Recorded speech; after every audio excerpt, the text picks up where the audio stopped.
Welcome back to the Cory Lee Show. Hey, y'all, I'm excited about today's podcast. In today's podcast, I'm actually going to take you through one of the chapters in a book we've been going through in one of our mastermind groups called Think and Grow Rich. And so we're going to look at one of those chapters. We've been going through this study for, and I guess this is probably week 8 or 9, and we've really been diving in deep to discuss the principles. For those that don't know much about the book Think and Grow Rich, it was written in the 1930s by a gentleman named Napoleon Hill. And Napoleon Hill, he spent 20 years and he studied the lives of 25,000 people. 500 of those were the wealthiest, most successful people in the world at that time. And you're thinking about people like Henry Ford, Andrew Carnegie, Rockefeller, the Wright brothers. And what he found was, by studying them up close and personal, that he said that there were 13 principles that separated the 500 from everyone else. And he wrote the book called Think and Grow Rich, which is based on these 13 principles. And so today, as you listen into the podcast, we're listening in to one of those principles called organized planning. So, hey, hope you enjoy. Here we go. So, as you're listening in, I have found that the majority of people, not all, but I would say the majority of people fall into one of two camps. They are either more visionary in their thinking or they're much more strategic in their thinking. And as you think about that, like, which camp do you fall into? And if you're like me, hey, I'm a visionary. And so as you think about the title of this book or the title of this chapter that we're going to look at, organized planning,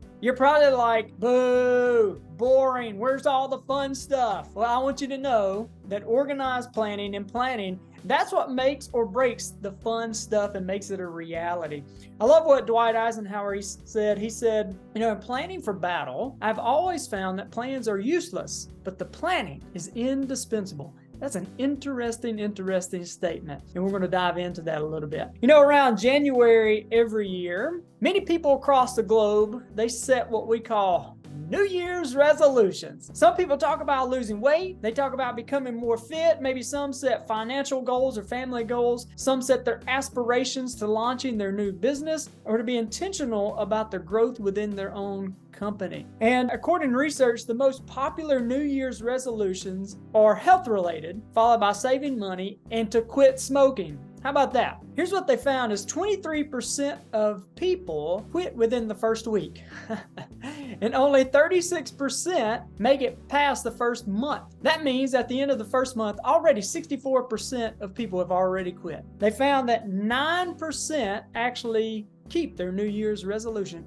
Out of all the people, only 9% keep their New Year's resolution. Here's a funny one though. 43%, they already expect to give up on their goals by February. I just want you to know that if you're going into a goal and you already plan to quit that goal within a month, it's probably not going to work out. There's probably a reason that's not going to work out for you in your life. And so as we look at that, I think one of the primary reasons that people fail is they are far more committed to the plan that they set than the goal they envision. We get too attached to the plan that we set out than the goal we actually set for ourselves. I want you to think about it, right? Like when we dream about a goal, that's fun. That's the fun stuff. You get into the clouds and you're dreaming up stuff. But then when we actually have to sit down and think about, how do I make that a reality? We take the thought, we take it into the imagination like we've talked about, which is the workshop of the mind where an idea comes in and we start to give it shape. That takes a little bit of work. And then putting it into action, that takes work. It takes preparation. It takes trying some things. It's what happens. And what happens is we get attached to the work instead of the outcome we're really looking for. And I want to give you an example of this, of how this plays out. Let's say you are a realtor and your goal is you want to sell $20 million in houses this year. Like that's your goal. This year, my goal is I want to sell $20 million in real estate this year. And let's say it gets to about June or July. You're halfway through the year and you're not even a quarter of the way to where you need to be. You're not even a quarter of the way there. What most people do is they say, well, they'll take their goal and they'll look at their plan and they'll say, well, it's obvious that I'm nowhere close to getting to my goal. So what I'm going to do is I'm going to shrink my goal to match the plan that I'm on. And what I'm suggesting to you is, if this is truly your goal, don't shrink the goal to match the plan. Change the flipping plan. The plan isn't working. Take that plan and chunk it out the window. Find you a new plan.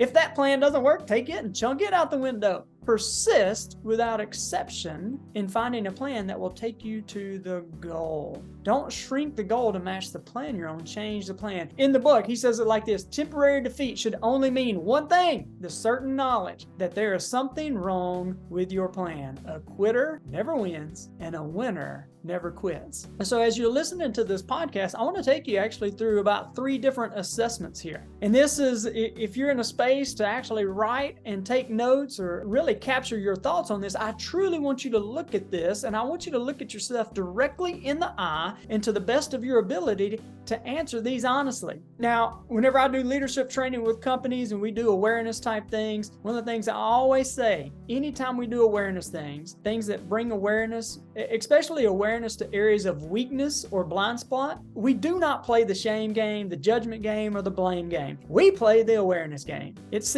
only once I become aware of something that I actually can do something about it. It was a blind spot. Now I'm aware of it. Now I can do something about it. So here's the first assessment, and it's around being a leader worth following.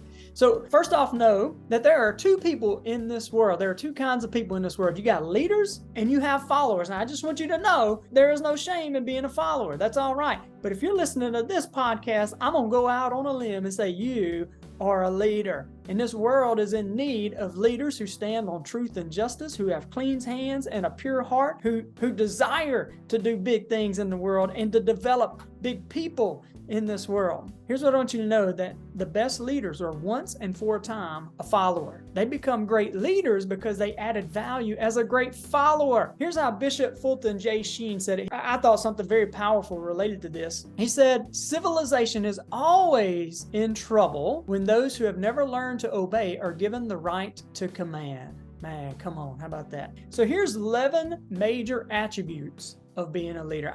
And as I go through these, I want you to rate yourself on a scale of 1 to 5. 5 being, hey, you know what? I'm awesome at this. Like, this is my thing. This is my jam. And 1 is, you know what? I'm poor at this time. Up until now, I've been poor at this. But you know what? Awareness brings light to something that I can grow into. So as I go through these, simply rate yourself. All right, here we go. Number 1, unwavering courage. These are major attributes of being a great leader. Unwavering courage is based on knowledge of self and one's occupation. No follower wishes to be dominated by a leader who lacks self-confidence and courage. Here's what I found as I get the opportunity to work with leaders all over the country and the world, is that when the leader lacks confidence, the people lack commitment.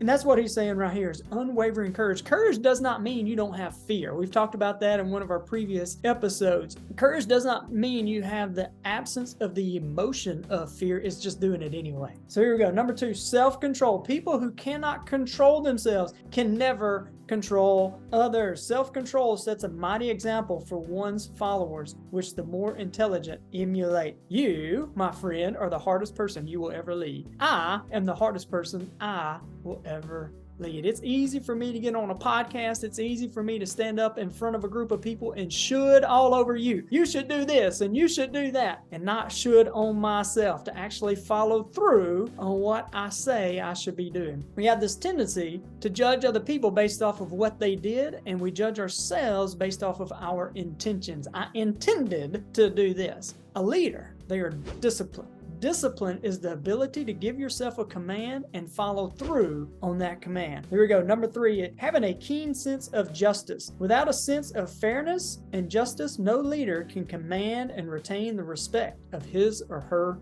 followers. How about that? Number 4, definite of decision. People who waver in decisions show that they are not sure of themselves. They cannot lead others successfully. If you've been listening to the podcast before, you know I've talked about this many times, that successful leaders, they got a habit around decisions. They make their decisions quickly and they change their minds slowly. Unsuccessful leaders, they make their decisions slowly, if ever, and then they change their minds quickly. They waver in their decisions. Number 5, definite of plans. The successful leader must plan the work and work the plan. A leader who moves by guesswork without practical, definite plans is comparable to a ship without a rudder. Sooner or later, it will land on the rocks. Here's what I want to say about plans. This whole video and our podcast is about planning. Sometimes the plan is just one step. And many people get caught up in this, well, I got to know how, I got to know what the next 5 steps are. And right now the light is only shining on the first step. And it's only once you take that first step that the next maybe 1 or 2 or 3 are revealed. But you got to take the first next step. And many times in our plans, that's all we have is one step. That's your plan. Follow through on that one step. Number 6, man, this is so good right here. You got to. This is a must. To be a great leader, you have to have the habit of doing more than you're paid for. One of the penalties of leadership is the necessity of willingness upon the part of the leaders to do more than they require of their followers. Man, come on.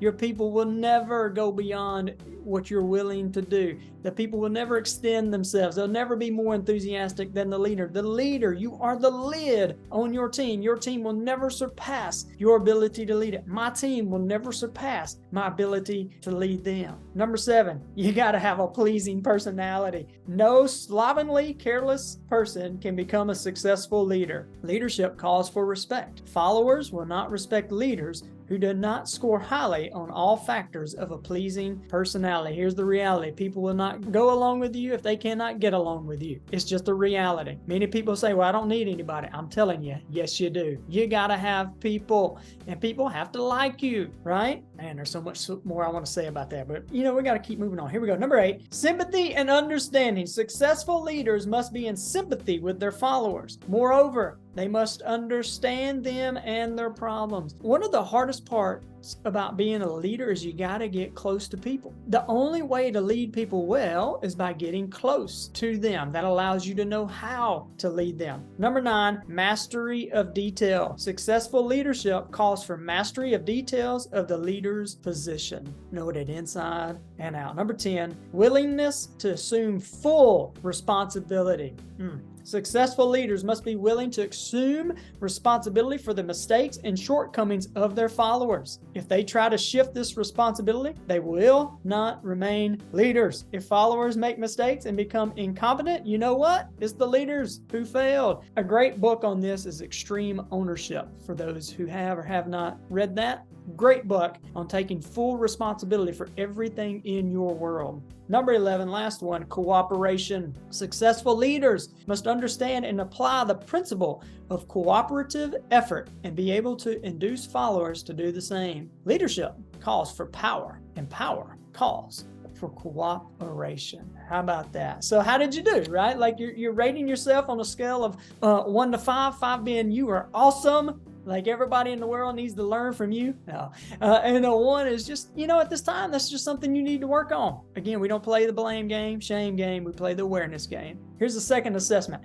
As a leader, it's just as important to know what not to do as it is to know what to do. So here are the 10 major reasons for failing as a leader. As I read these, I want you to rate yourself on a scale of 1 to 5. 5 being you're great at this. 1, this is something you really need to work on, okay? Here we go. Number 1, one of the major reasons that causes failure in leadership is inability to organize details. Efficient leadership calls for ability to organize and to master details. No genuine leader is ever too busy to do anything which may be required as a leader. When a leader or follower is too busy to change plans or give attention to any emergency, it is an indication of inefficiency. The successful leader must be the master of all details connected with the position. That means, of course, that the habit of delegating details to capable lieutenants must be acquired. It's a powerful thing right there. As you grow in your leadership,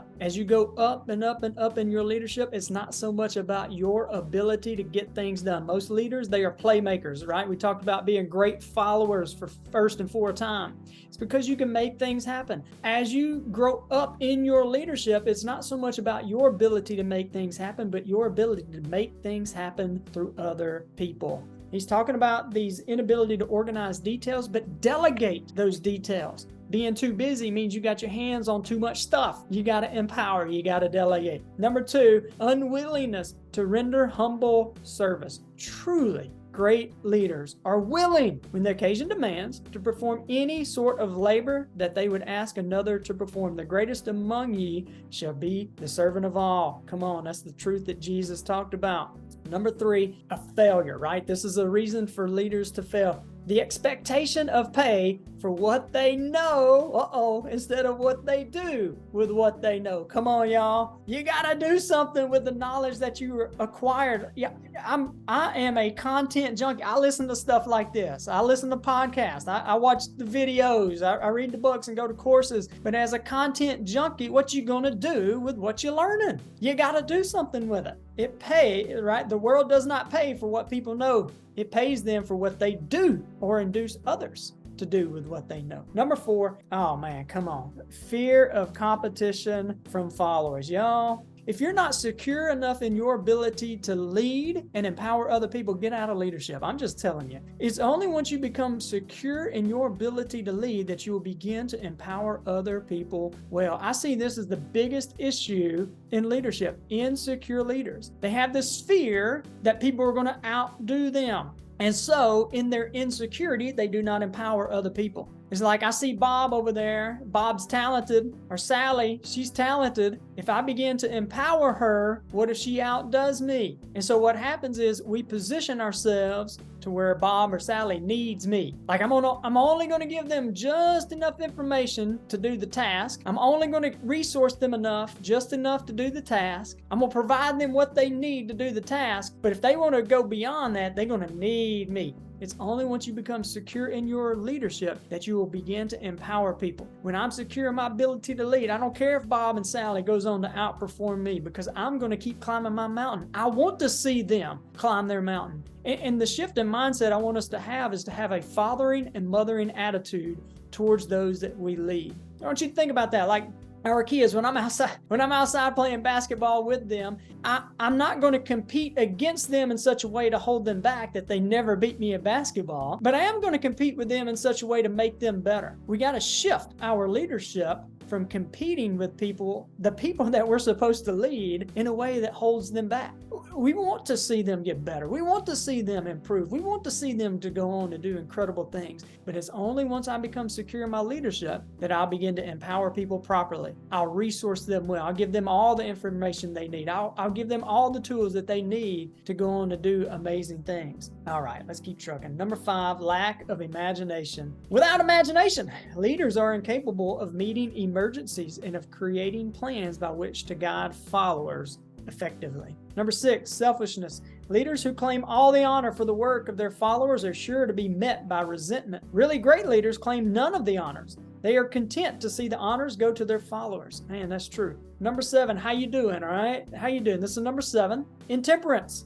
Followers do not respect an intemperate leader. Moreover, intemperance in any of its various forms destroys the endurance and the vitality of all who indulge in it. We'll talk about that here in just a second. Number 8, disloyalty. You think about this, this probably should have came at the head of the list. Leaders who are not loyal to their trust and to their associates, those above and below them, cannot long maintain their leadership. Disloyalty marks people as being less than the dust of the earth and brings down on their head the contempt they deserve. Y'all, lack of loyalty is one of the major causes of failure in every single walk of life. There's got to be trust. Relationship is built on the foundation of trust. Number 9, emphasis of the authority of leadership.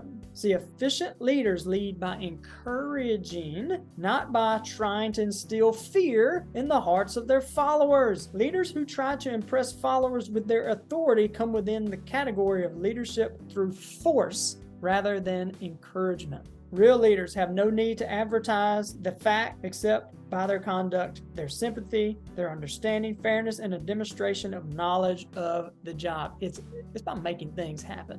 Are you going to be a leader who makes people follow you? Or are you going to be the type of leader that other people willfully follow because of who you are and what you represent? I want to tell you, it's a whole lot easier to lead like that. When you lead people based on fear, you got to do a lot of hard work. There's a lot of unnecessarily hard work. Number 10, last one, emphasis of title. Woo! Competent leaders require no title to gain the respect of their followers. I'm just going to say right here that leadership is not about titles and position. Leadership is about influence. Your title, your position. You know what? If you have a title and a position, here's the great thing is that somebody sees talent and potential within you and they invited you to the leadership table. But that invitation is an invitation to buy you some time. It's not an opportunity to use your title to get things done. It's an opportunity to gain influence or to undermine your influence. Here's where I really wanted to go with today's podcast, and here's our last self-assessment. And as we go through these, I just want you to think yes or no, all right? Yes or no. In this last assessment that we're looking at are what he calls the 30 major causes of failure. And I want you to really look at how many of these are holding you back. As I go through these 30, just simply put a Y of yes, this is something that robs me of moving forward. If it's not, just simply put a no. I want to set this up by reading you what he says because he actually did some show enough studying on this stuff. This wasn't made up, but I want to read this to you. He says, life's greatest tragedy consists of men and women who earnestly try and they fail. The tragedy lies in the overwhelmingly large majority of people who fail as compared to those who succeed. He said, I've found and I've had the privilege of analyzing several thousand men and women, and he said 98% of them were classified as failures. He says there's something radically wrong with a civilization and a system of education which permits so many people to go through life as failures. He said, but I did not write this book for the purpose of moralizing on the rights and wrongs of the world. That would require a book 100 times the size. He says, my analysis work proved that there are 30 major reasons for failure.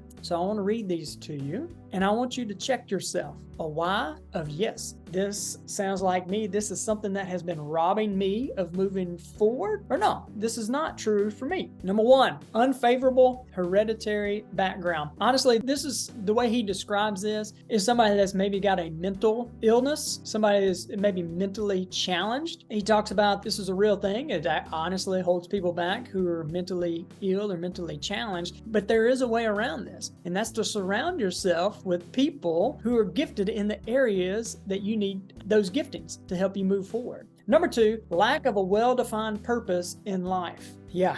Do you know where you're going? Do you know where you want to go in life? Where are you going? Like, do you have somewhere that you are intentionally heading right now in life? He says there is no hope of success for the person who does not have a central purpose or a definite goal at which to aim. 98 out of every 100 of those who I've analyzed have no such aim. 98% of people have no direction to their life. He says perhaps this is the major reason that people fail. Number two, lack of an ambition to aim above mediocrity. Man, come on, y'all. We offer no hope for the person who is so indifferent as to not want to get ahead in life and who is unwilling to pay the price. There's a price that's got to be paid to extend beyond mediocrity. And it comes at a time price and it comes at a financial price. So many people want to compromise and settle for a good life. Good enough. Good enough. Why settle for good enough when great is available? Number four, insufficient education. This is a handicap that may be overcome with ease.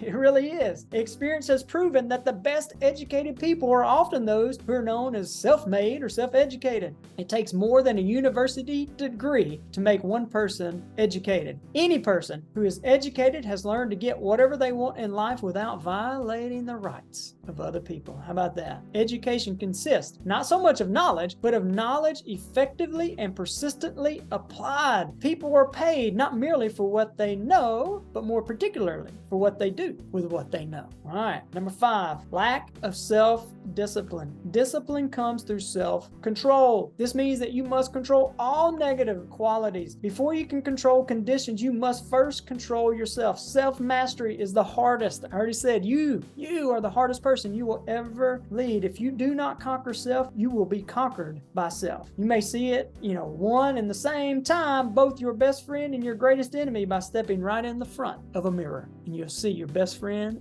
and your greatest enemy. Discipline is the ability to give yourself a command and follow through on it. It's, you know what, tomorrow morning I'm waking up at 4:30 and I'm going to go exercise. And when the alarm clock goes off, I don't hit the snooze button. I get up. That's discipline. That's an example of discipline. Whatever you got to come up with, but it's much easier to come up with an excuse than it is to be disciplined. Number 6, ill health. No person may enjoy outstanding success without good health. Many of the causes of ill health are subject to mastery and control. Here's the reasons typically. So there are some reasons that are outside of this, but here are some of the causes of ill health. Overeating foods that are not good for your health. Wrong habits of thought, giving expression to negativity, focusing on the negative. Wrong use of or overindulgence in sex. Sex was a gift from God that is created for a man and a woman, a wife and a husband to enjoy. And what he's saying is the wrong use or the overindulgence in this gift will actually lead to ill health. Lack of proper physical exercise and an inadequate supply of fresh air due to improper breathing. So how you do it? So we've gone through 6 so far. How many do you put a yes beside? How many of you put a no beside? This is you and you deal. Nobody's over your shoulder looking to check, but you do need to become aware of the blind spots in your own life. Here's number 7. Unfavorable environment influence during childhood. So most people who have criminal tendencies acquire them as a result of bad environment and improper associations during childhood. You know what? You can't control what happened to you or the environment you were grown up in. You're not responsible for that, but you are now responsible for moving forward. You can't control the things in the past. You can't control the environment you were brought up in, but you are now responsible for moving forward. You can choose to break out of that, or you can choose to stay in that vein. Number 8, procrastination. Ooh-wee. This is one of the most common causes of failure. Oh man, procrastination. Let's go. Stands within the shadow of all people, awaiting the opportunity to spoil their chances of success. Most of us go through life as failures because we are waiting for the time to be right to start doing something worthwhile. Do not wait, my friends. The time will never be just right. Start where you stand. Work with whatever tools you may have at your command. And you know what happens? Better tools will be found as you go along. People want to wait till they get the right resources, until they get the money. And they say, if I just knew the right people, if I had the right tools, if I had the money. What I want you to know is it's only once you get going that you find the right people, that you find the tools, that you find the money. You got to start with where you're at. Number 9, lack of persistence. Most of us are good starters, but poor finishers. Yeah, I'm going to have to put a Y beside this one. I like to start things, but finishing things is something I have to be very, very intentional about. Moreover, people are prone to give up at the first sign of defeat. There is no substitute for persistence. The persistent person discovers that old man failure, finally becomes tired and goes away. Failure cannot cope with persistence. Nobody ever quit their way to success, y'all. Number 10, negative personality. You know what? There's no hope of success for the person who repels people through a negative personality. Success comes through the application of power, and power is attained through the cooperative efforts of other people. A negative personality will not induce cooperation. I already said it, but people will not go along if they cannot get along with you. Number 11, lack of controlled sexual urge. Sex energy is the most powerful of all the stimuli that move people to action. Because it is the most powerful of the emotions, it must be controlled through transmutation and converted into other channels. Later on in the book, he does an entire chapter on sex transmutation. What he talks about is, through scientific research, that sex energy is one of the greatest or the strongest and most powerful stimuli that moves people to action. I don't know about you, but whenever that energy hits you, you can get awful creative or good creative, whatever. But you can get highly creative. What he's saying here is people who do not know how to control that, it moves them in the wrong direction. And in the chapter on sex transmutation, he says taking that energy and transmuting it into another form. If you can take that energy and transmute it into your ability to get creative towards plans and goals and dreaming about where you want to go in life, he says you can actually conquer that. Number 12, uncontrolled desire for something for nothing. The gambling instinct drives millions of people people to failure. Evidence of this may be found in a study of the dot-com fiasco of the early 2000s, during which millions of people tried to make money by investing in the fly-by-night companies. Number 13, lack of a well-defined power of decision. I've already talked about this, but successful people have habits around making decisions, and so do unsuccessful people. He says indecision and procrastination, hey, you know what? They are twins. Where you find one, you're probably going to find the other. Kill off this pair before they completely tie you to the treadmill of failure. 14, one or more of the 6 basic fears. One or more of the 6 basic fears that hold you back. So giving in to one of these fears, and here are the fears: the fear of poverty, the fear of criticism, the fear of ill health, the fear of loss of love of someone, the fear of old age, and the fear of death. If you fear any of those 6, that will hold you back. 15, and hey, we're halfway there. Wrong selection of a mate in marriage. He says this is a most common cause of failure. The relationship of marriage brings people intimately into contact. Unless the relationship is harmonious, failure is likely to follow. I've got a lot of thoughts on his stuff there, but we'll save that for another day. 16, overcaution. The person who takes no chances generally has to take whatever is left when others has finished choosing. Whoa. Overcaution is as bad as undercaution. Both extremes are to be guarded against. Life itself is filled with the element of chance. Hey, there's a chance. 17, wrong selection of associates in business. This is one of the most common causes of failure in business. So who do you want to do business with? Choosing the wrong ones. And when you're looking for that, you want to look for a values match. And so I'm looking for a vision and a values match. Somebody who's going in the direction that I'm going, but also who has the same foundation that I have, values and vision. Number 18, superstition and prejudice. Superstition is a form of fear. It is also a sign of ignorance. People who succeed keep open minds and are afraid of not a thing. Number 19, wrong selection of a vocation. You simply cannot succeed in a line of work that you don't like. It just ain't gonna happen. The most essential step in marketing your services is selecting an occupation in which you can throw your whole heart into. Anybody who's listened to this before, you've heard my quote that I quote a lot. Until one is committed, there's hesitancy, a chance to draw back. You gotta be committed. Your dream, it wants all of you. It don't want part of you, it wants all of you. And what he's saying here is if you're not all in, you need to get all out and find something that you can get all into. Number 20, lack of concentration of effort. Man, this is a good one here too. The jack of all trades is seldom good at any. Concentrate all your efforts on one definite chief aim. That is good. I call it SOS, shiny object syndrome, going from one idea to the next. Ooh, that looks good. Oh, squirrel. Oh, let me try that. Oh, new idea. Let me try that. He says lack of concentration. Focus, y'all. 21, the habit of indiscriminate spending. Spendthrifts cannot succeed, mainly because they stand eternally in the fear of poverty. Form the habit of systematic saving by putting aside a definite percentage of your income. Money in the bank gives you very safe foundation of courage. Here we go. How you doing on spending? What's your spending like? Number 22, lack of enthusiasm. Without enthusiasm, one cannot be convincing. Yeah, no fuddy-duddies, right?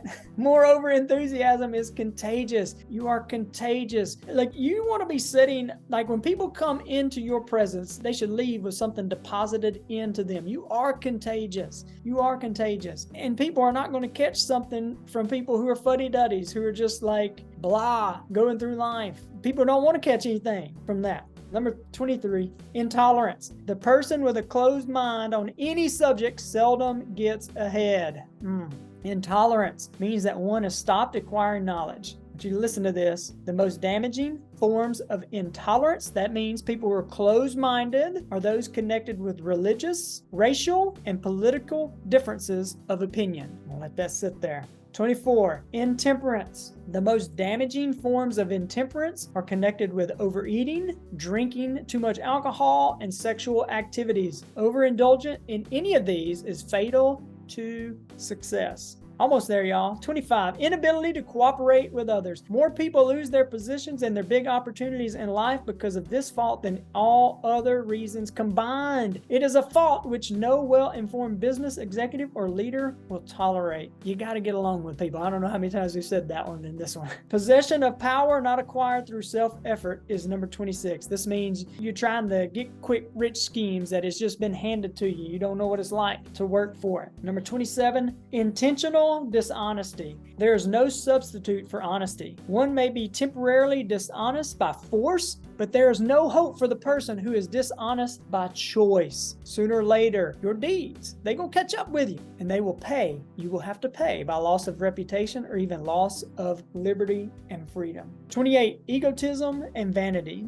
These qualities serve as red lights that warn others to keep away. They are fatal to success. If you are egotistical, if you are vain, people can see that. If you are conceited, and if it's all about you, people can smell a phony a mile away. You can, right? I can. People can tell if you truly care about other people or if you're just using people to get what you want. People can tell it. You need to check your heart on that one. Number 29, guessing instead of thinking. Most people are too indifferent or lazy to acquire facts with which to think accurately. They prefer to act on opinions created by guesswork or snap judgment. Do you like to do your homework is what it's asking here. Do you like to think? Number 30, lack of capital. This is a common cause of failure among those who start out in business for the first time without sufficient reserve of capital to absorb the shock of their mistakes and to carry them over until they have established a reputation. So how did you do? As I read through those, how many did you say yes to? As you look at those that you said yes to, which one would you say is the number one cause for you? Which one of those robs you the most of moving forward? And then what are you going to do about it? Again, no blame, no shame, no guilt, no condemnation. It's, hey, now I'm aware of this. What am I going to do about it?